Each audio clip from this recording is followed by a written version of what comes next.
Whenever you're creating and designing something, reference is key. Reference is what's going to make your work look professional, as opposed to amateur work. So what do I mean by reference? Well, I mean, let's say for example that on my character, he's going to have feathers.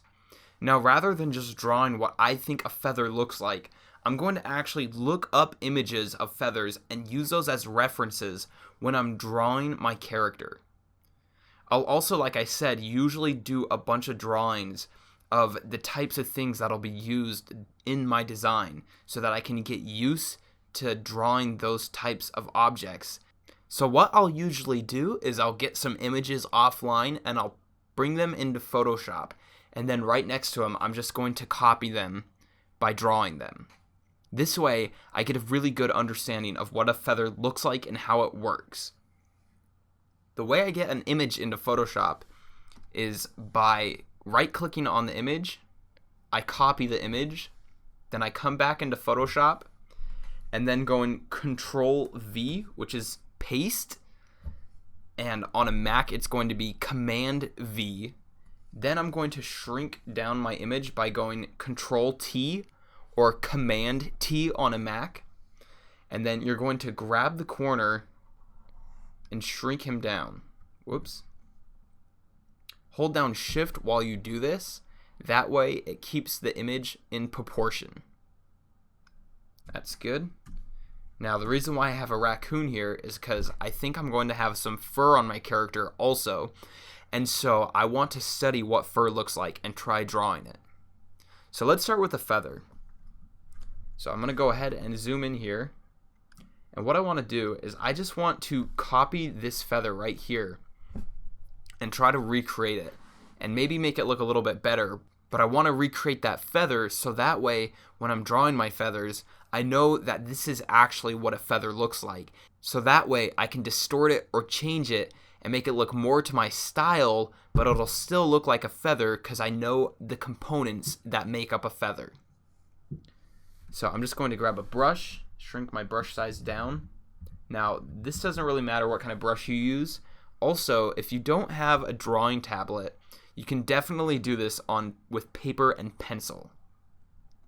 So I'm just going to select this little brush right here, and I'm just going to go ahead and start drawing the feather. So we kind of have, and again, it doesn't have to be perfect. We're just trying to get those shapes down. So we have the center piece. It's kind of like a stick. Then I might just kind of block out the basic shape of the feather. But you'll notice that there are little pieces that kind of divot in. So I'm going to add those in.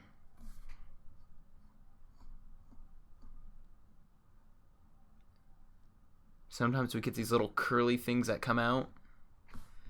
And then sometimes we get ones that go in, like so. And you'll notice as we get to the end, it gets a little fluffy. And you'll also notice on other feathers, it gets pretty fluffy. So I'm going to kind of almost make it look like fur down towards the bottom. Like that. Alright. Then I'll finish up this side.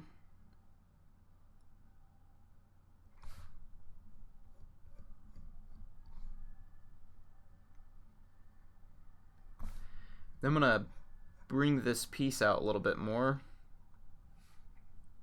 Like so. And I don't really like the size of the fuzziness on this side, so I'm going to go ahead and erase it. Bring that out a little bit more.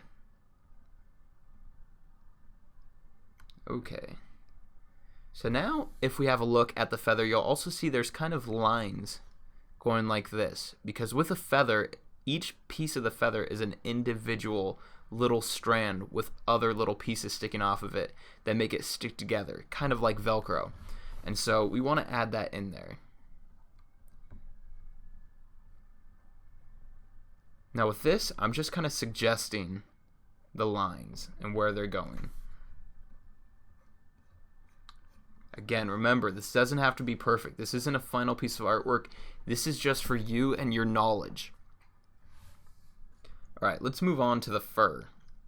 So if we have a look at the fur, it's pretty simple. Now, it's obviously not just like spiky, but it's just kind of a series of lines going off into somewhat of the same direction. There's a bit of variation, so we want to make sure that it's not just a bunch of lines going like that, just straight. But from what I can see, this is basically what the fur looks like. And then there might be another level of fur.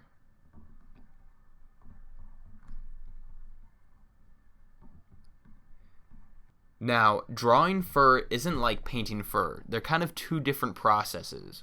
But what we're doing here is we're just drawing it, because by drawing it, we really have to look at it and study it and understand what it is and how it works. And that's the importance of using reference, is you really need to gain an understanding of what it is that you're designing and creating. This will make your work immensely better. Thank you for watching this lecture, and I really hope it was helpful for you. Can't wait to see you in the next one.